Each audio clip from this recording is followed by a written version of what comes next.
And at that point in time, the association was starting to really explore leveraging technology to provide services to members. And it had a history of that. We were the first principals association in the country to have a website, first principals association in the country to utilize listserv. If you guys can remember those.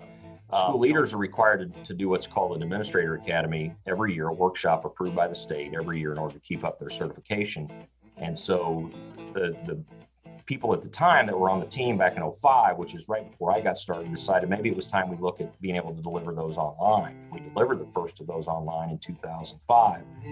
And when I came on board, I'm like, well, we got to keep looking at that and leveraging that. And we started bringing people on the team here while we still did traditional professional development in terms of delivery, started looking at ways of exploring how we use technology in order to do it. And so instead, we knew we needed to look at ways of generating revenue for the association. And since professional learning is one of the key things that we do in these trade associations, we wanted to figure out other ways that we could monetize our work.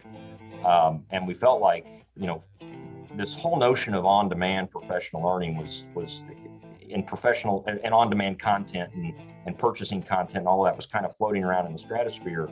And so in probably 2009, 2010, we started exploring this notion of, can we record content and even recorded webinars at that point in time, package those up and then make those available for people to be able to purchase in a subscription-based service, taking this nod from like Netflix, even when they were still mailing out CDs and things. The whole idea of a subscription seemed to make sense for us because it fell in line with the membership model, and it was like recurring revenue because we knew our content would continue to grow, that we would have more and more to offer over time. And so it wasn't like they were purchasing one thing and it was static.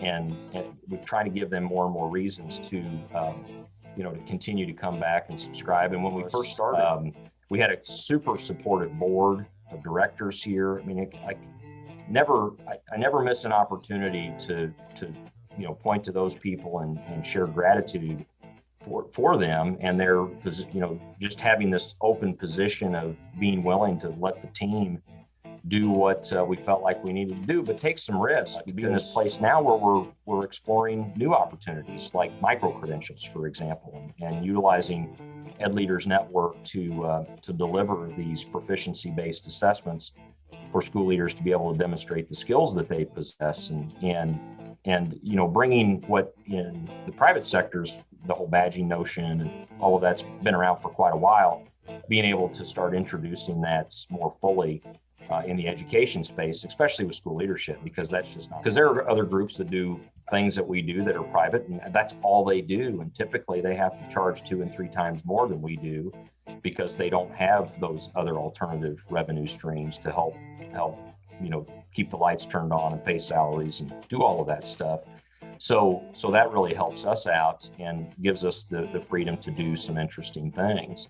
And we've tried to figure out too, how do we balance, putting a little money away, taking care of our people, taking care of our infrastructure, but then also making sure that we are investing in the future of things that we want to do, like the development of micro-credentials as an example, or moving content into a new learning management system rather than just having recorded webinars and having high quality content. By the way, I got to tell you, one of the things I wanted to drive home when we talk about ELN that I've learned, and I think this is important for associations generally, you got to own your own content.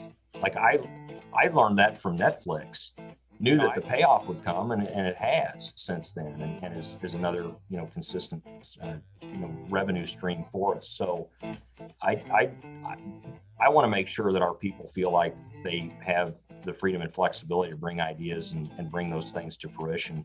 You hear a lot from entrepreneurs, don't be afraid to fail or fail fast, fail forward. And yeah, I'm sure there's an element of that. but it's really just giving people the ability to bring their ideas to life, because school leaders really determine whether good people come, stay, and go, right? You got to attract good people and keep them. You have to have outstanding leadership. Schools are not any different than the private sector. People don't usually leave organizations. They usually leave their superiors, right? Right. It's the truth. So that's what we experience in schools and what school leaders need to be doing. What we like to talk about is the fact that leadership of any organization, right? But let's talk about it in the context of school leaders, is that leadership does not exist in a vacuum, right? And so within our leadership framework that we have, it's called the school leader paradigm. And if you can look over my shoulder there, when you're looking at those two images on that back wall, it'd be the one, I guess, on the left side as we're looking at that, but that's our school leader paradigm. And what we surround the paradigm with are 4 contexts that the school leader has to live within. And there might be others, but these are the big 4.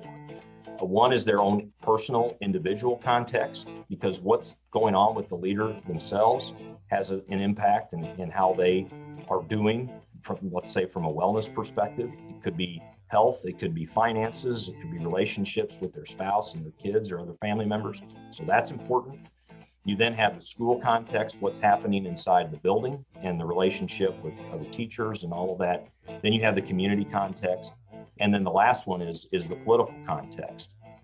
Not only, their influence on that and working with policymakers, but also having good understanding that in Springfield, in the state capitol, when legislators are passing bills, that comes right back and turns around and impacts the work that school leaders do in their building.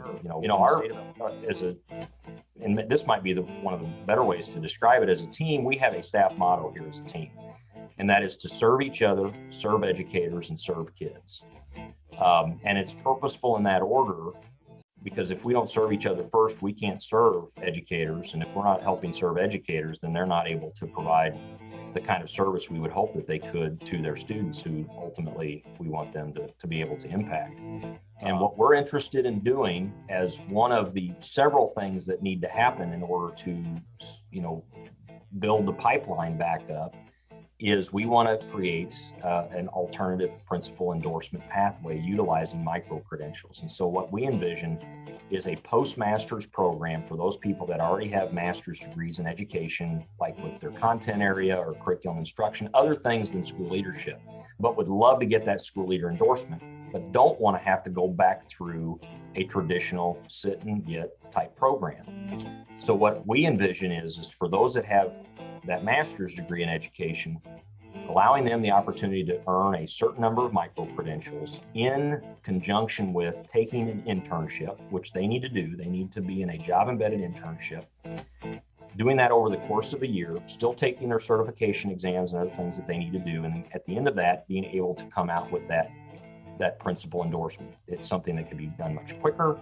It's be much more cost effective for the participant. They don't have to sit in class and have predetermined time that they're needing to be on campus, or even online for that matter, anymore. We think that could be a solid way for us to help, reestablish the pipeline a bit. And we start with pilots and see how it goes. And if it doesn't go well, then we stop. If it goes well, then maybe the thing we do is explore whether this could help, become more traditional.